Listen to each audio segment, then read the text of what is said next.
السلام علیکم ورحمۃ اللہ وبرکاتہ۔ ناظرین کیسے ہیں؟ میں امید کرتا ہوں کہ آپ لوگ خیر و عافیت سے ہوں گے۔ اللہ تبارک و تعالی آپ لوگوں کو ایسے ہی خوش رکھے۔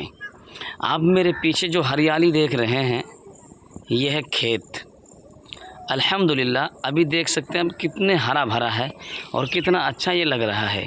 یہ اللہ کی قدرت کی نشانی ہے، کیونکہ اللہ تبارک و تعالیٰ کبھی برسات دیتا ہے، کبھی ٹھنڈی کا موسم دیتا ہے، کبھی گرمی کا موسم دیتا ہے۔ ہر چیز اس کی قدرت میں ہے، اور یہ ہر چیز چاہے گرمی ہو، چاہے سردی ہو، چاہے برسات ہو، یہ انسان کے فائدے کے لیے، جتنے بھی جاندار ہے یہ سب کے لیے فائدے کے لیے بنایا گیا ہے۔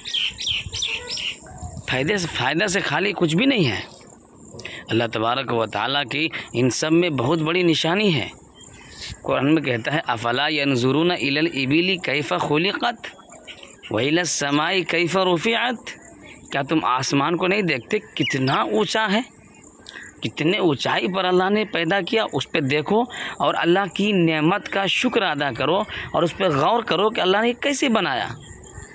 والی الجبال کیف نصبت، ان پہاڑوں کو دیکھو، اللہ تبارک و تعالیٰ نے کس زبردست انداز میں زمین میں گاڑ رکھا ہے تاکہ زمین ہلے نہیں۔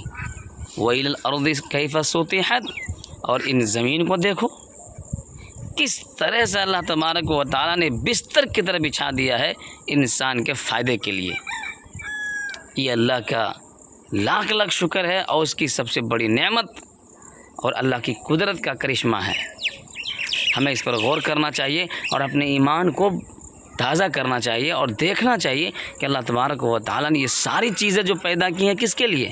اللہ کہتا ہے میں نے ساری چیزیں انسان کے لیے پیدا کیا، لیکن انسان کو اپنے لیے پیدا کیا۔ اے انسان، ان چیزوں کو دیکھو اور غور کرو اور اس کے بعد اپنے ایمان کو تازہ کرو کہ اللہ تبارک و تعالیٰ نے ان چیزوں کو کیا زبردست انداز میں پیدا فرمایا ہے۔ السلام علیکم۔